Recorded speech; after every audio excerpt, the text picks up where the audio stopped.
Արցախում ես զինծառայությունում եմ եւ արդեն երբ պետք էր թոշակի անցնել եւ գայի քաղաքացիական կյանք, որոշեցի զբաղվել ինչ-որ մի արհեստով,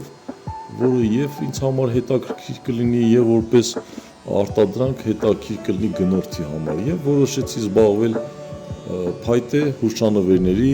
խաղալիքների պատրաստմամբ, որը կարծես ստացվեց ինձ մոտ։ Սկզբից մի քանի ուրեմն ուրիշ գործունեությունով էի ուզում զբաղվել,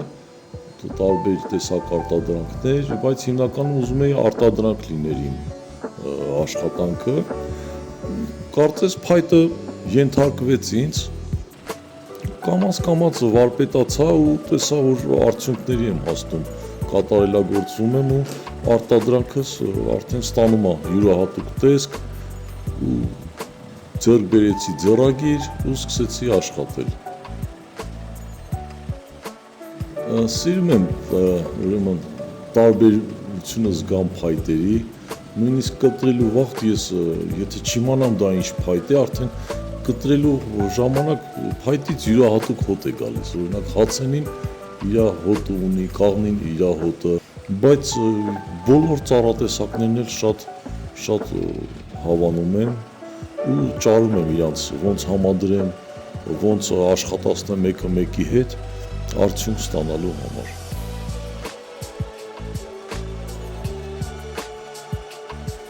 22-ից 23 թվականը, որ Արցախում էինք,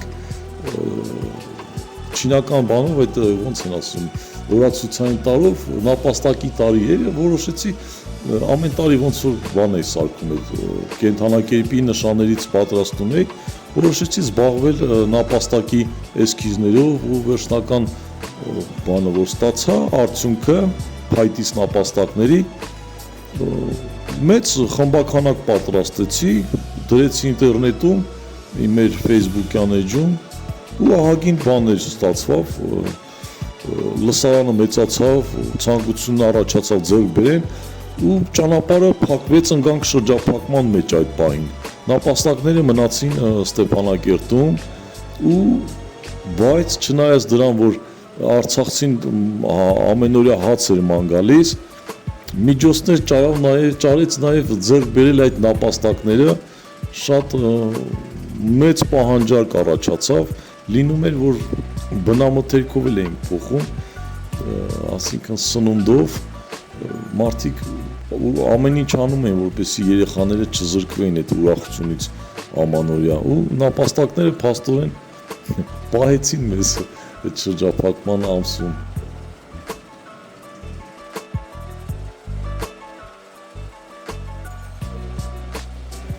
Իմ աշխատանքներից ամենասիրուն աշխատանքը, որ իսկապես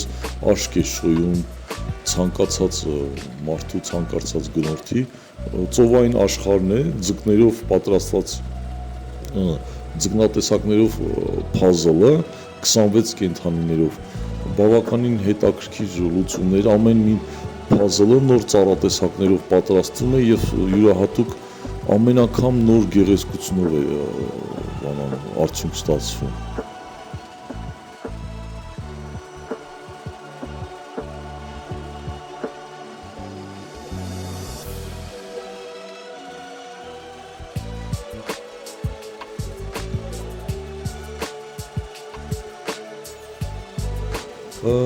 Աշխատանքային պրոցեսում ամենահետաքրքիր ինձ համար պրոցեսը դա լոբզիկի վրա աշխատելն է, այնքան կիլոմետրներով կտրել եմ արդեն տախտակը լոբզիկով, որ առօրյաս պատկերացնում եմ միայն այդ պրոցեսի մեջ,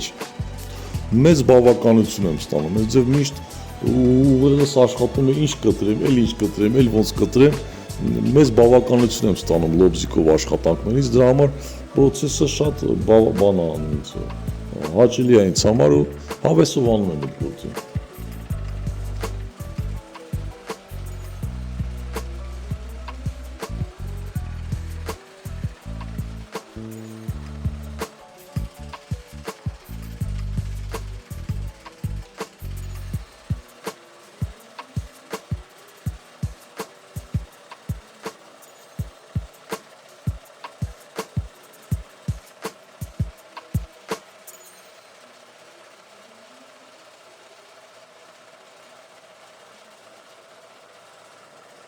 Փայտի հետ աշխատելուց տարօրինակ է, բայց ինձ համար ամենաբարդը շատ խտելն է, այդ հղկելն է այդ գործը։ Հղկելը շատ ցավ է պատճառում, որպես ձեռագործի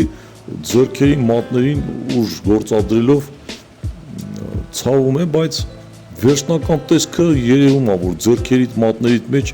ոնց է խաղալիքը շունչ առնում, կարծես թե ու ինքը զգում ես, որ դու իրան արդեն բան ես, կենթանություն ես տալիս, տեսք ես ստանում ընդհանուր ու դրանից բավականություն ենք ստանում, չնայած այդ բարդ աշխատանքին, այդ պրոցեսին հղկելը։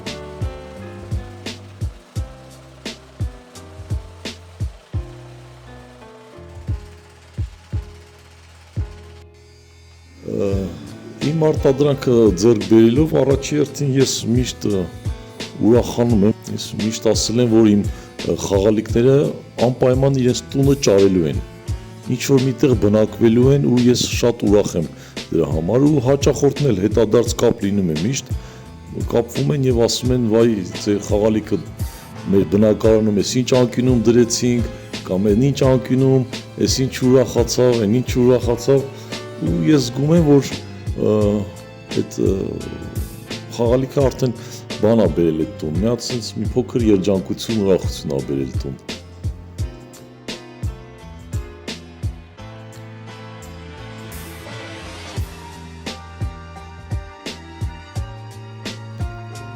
Մեծ պլաններ ունենք ուրեմն նոր տարվա համար, մոտակա պլաններում կան